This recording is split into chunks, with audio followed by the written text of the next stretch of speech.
صلی علی نبینا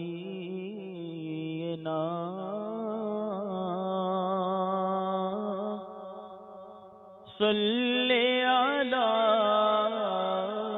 محمد۔ السلام علیکم ورحمۃ اللہ وبرکاتہ۔ الحمد للہ رب العالمین والصلاة والسلام علی سید المرسلین وعلی آلہ واصحابہ اجمعین۔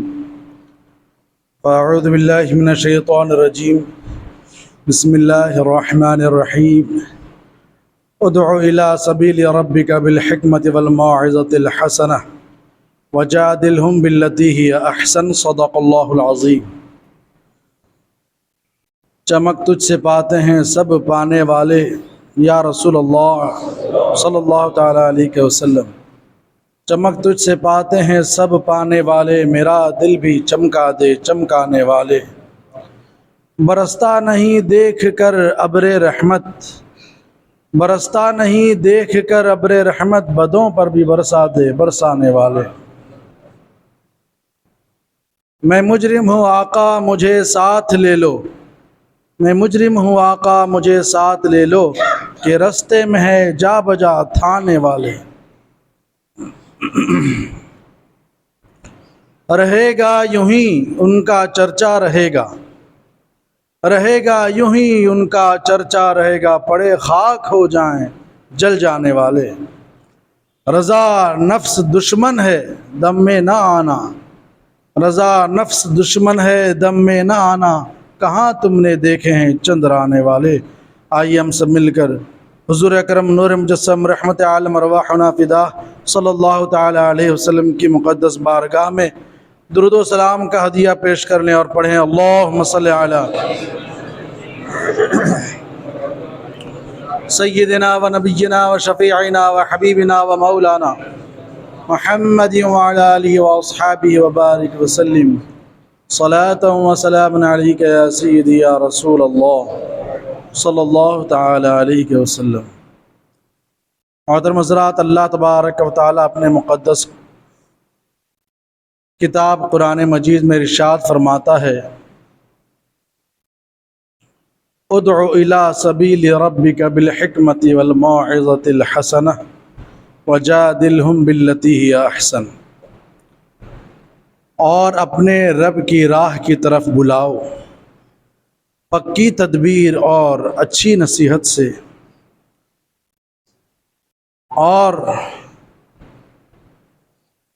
اور اس طریقے پر ان سے بحث کرو جو سب سے اچھا طریقہ ہے۔ بحث کرنا سے مراد وہ نہیں جو عام زبان میں بحث کرنے سے سمجھا جاتا ہے۔ عام طور سے بحث کرنے کا مطلب یہ سمجھا جاتا ہے کہ تکرار کرنا، تو میں کرنا، جھگڑا کرنا۔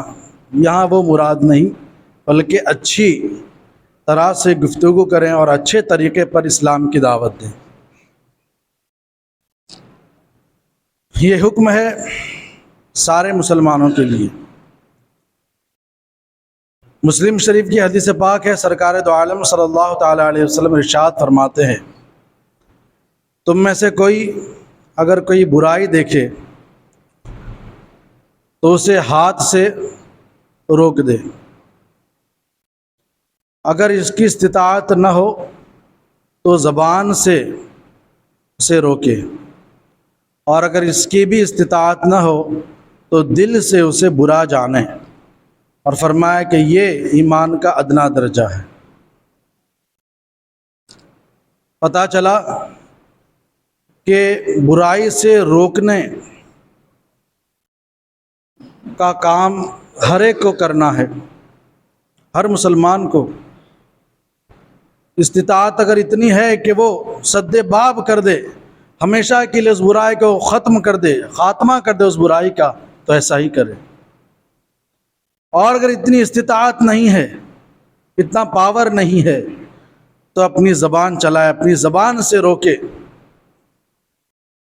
اور اس کی بھی استطاعت نہیں ہے تو اتنا ضرور ہو کہ دل میں اسے برا جانے۔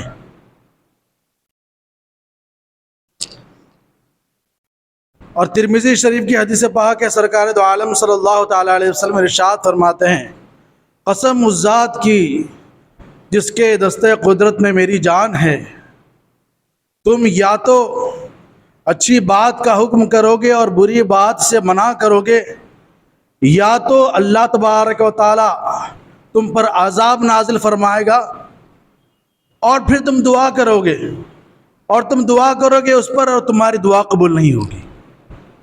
عام طور سے ایسا ہی دیکھا جاتا ہے، راہ روی کا شکار ہیں، لیکن جب کوئی مصیبت آ جاتی ہے دعاؤں میں مشغول ہو جاتے ہیں۔ یہاں پر ترمذی شریف کی حدیث پاک ہے، سیاہ ستہ کی حدیث ہے، جس میں سرکار دو عالم صلی اللہ تعالیٰ علیہ وسلم ارشاد فرما رہے ہیں کہ یا تو تم برائی سے منع کرو گے، اچھائی کا حکم دو گے، یا پھر اللہ تم پر اپنا عذاب نازل فرمائے گا، اور عذاب نازل ہونے پر جب تم دعا کرو گے تمہاری دعا بھی قبول نہیں ہوگی۔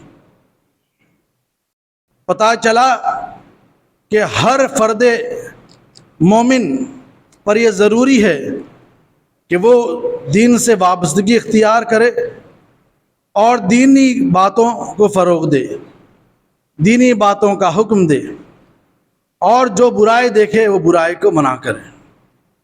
اب یہاں پر یہ سوال اٹھتا ہے کہ کیسے منع کرے؟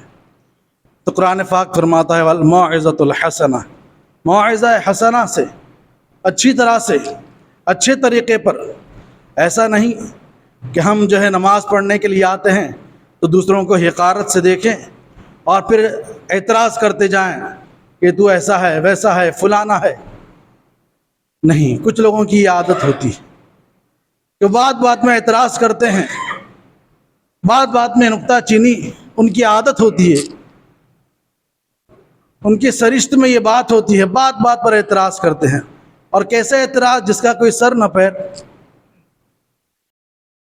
اور ایسے لوگوں کو تو دینی مشورہ دینے کا حق بھی نہیں۔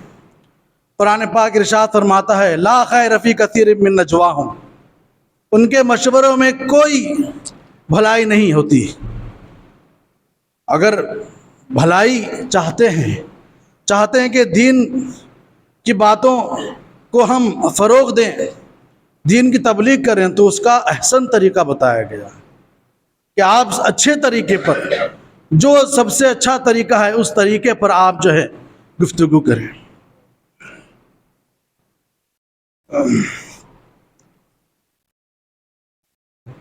بیعت عقبہ اولا، جس میں مدینہ منورہ کے 12 انصاری حضور کی بارگاہ میں پہنچے، اور اس وقت مدینہ نہیں تھا بلکہ یثرب تھا۔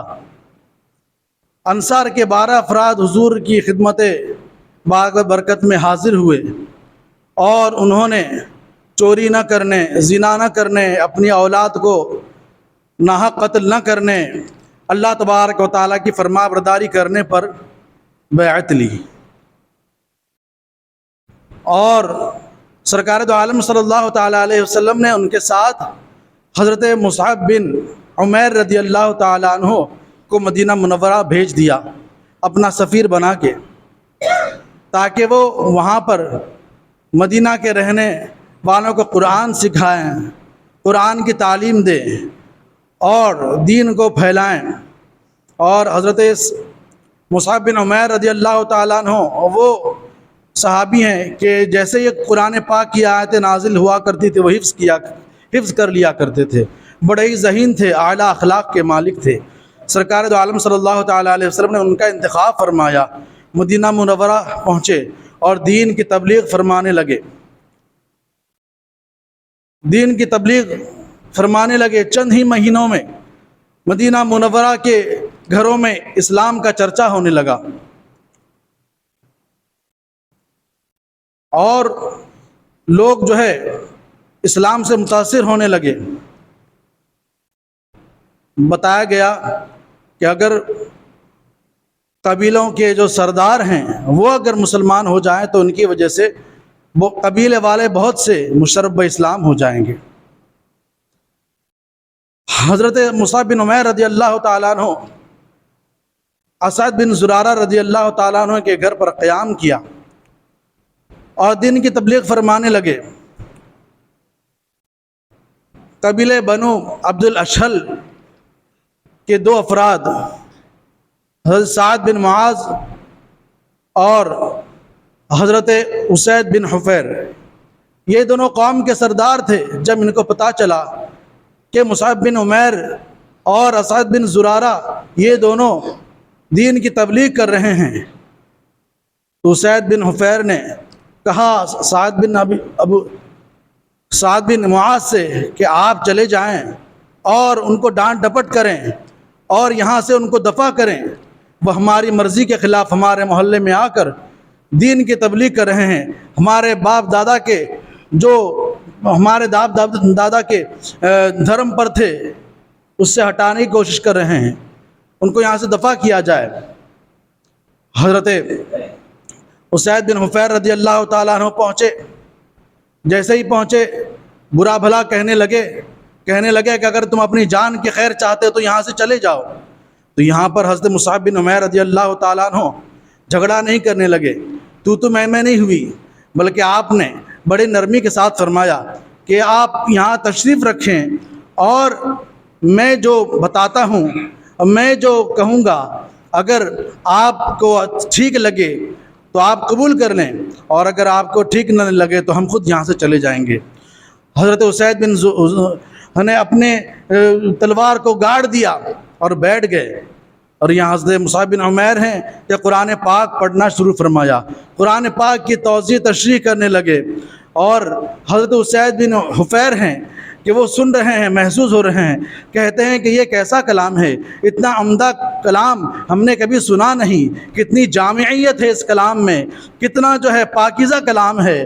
فرماتے ہیں کہ یہ مجھے بتاؤ کہ اسلام میں داخل ہونے کا طریقہ کیا ہے۔ سبحان اللہ۔ اس طرح سے حضرت اسید بن حفیر رضی اللہ تعالیٰ عنہ دامن اسلام سے وابستہ ہو گئے، اور پھر گئے سعد بن معاذ کے پاس۔ وہ اپنی مجلس کے قوم میں بیٹھے ہوئے تھے۔ سعد بن معاذ دیکھتے ہی سمجھ گئے کہ اسید جس طرح گئے تھے اس طرح واپس نہیں آئے، لگتا ہے انہوں نے خود اسلام قبول کر لیا ہے۔ کیا ہوا؟ فرماتے ہیں کہ میں نے ان دونوں سے باتیں کی، لیکن مجھے کچھ خطرہ محسوس نہیں ہوا۔ جب انہیں معلوم ہوا کہ اسید جس کو بھیجا تھا میں کہ ڈانٹ ڈپٹ کرنے، ان کو دفع کرنے کے لیے، وہ خود اسلام قبول کر لیے، تو پھر حضرت سعد بن معاذ تیز قدموں سے اپنی تلوار لے کر چلے اور پہنچے سعد بن مصعب کے پاس، تو ان کے ساتھ بھی یہی معاملہ پیش آیا۔ حضرت مصعب بن عمیر نے فرمایا کہ آپ ٹھیک ہیں، آپ کے جذبات ہم سمجھتے ہیں، آپ تشریف تو رکھیں، بس آپ ہماری باتیں سن لیں، اگر آپ کو ٹھیک لگے تو قبول کر لیں، ورنہ ہم خود یہاں سے چلے جائیں گے۔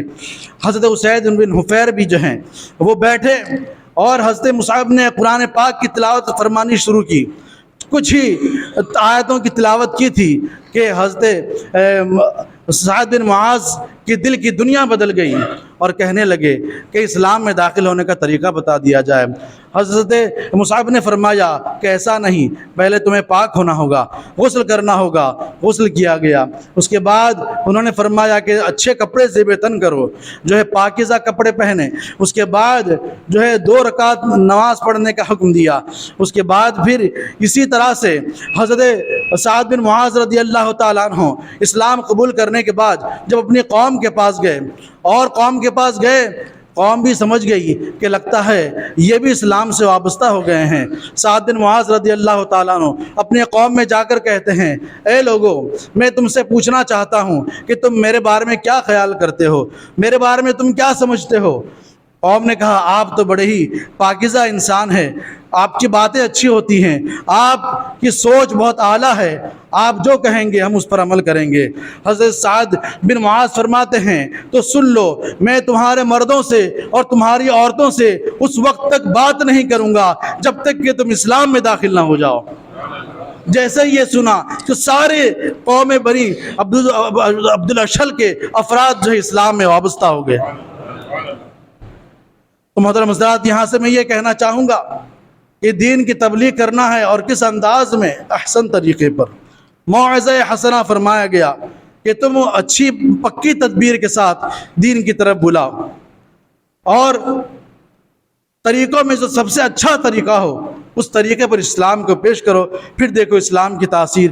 اور ہم دیکھ رہے ہیں کہ دن بدن اسلام کے اندر لوگ داخل ہو رہے ہیں۔ اللہ تبارک و تعالیٰ کی بارگاہ میں دعا ہے کہ ہمیں بھی اللہ تبارک و تعالیٰ اسلام کی سچی جو ہے وہ تبلیغ کی جو ہے تو توفیق عطا فرمائے، اسلام اور سنت پر زندہ رکھے، اسی پر ہمارا خاتمہ فرمائے۔ سبحانک اللہم و بحمدک لا الہ الا انت استغفرک و اتوب الیک برحمتک یا ارحم الراحمین۔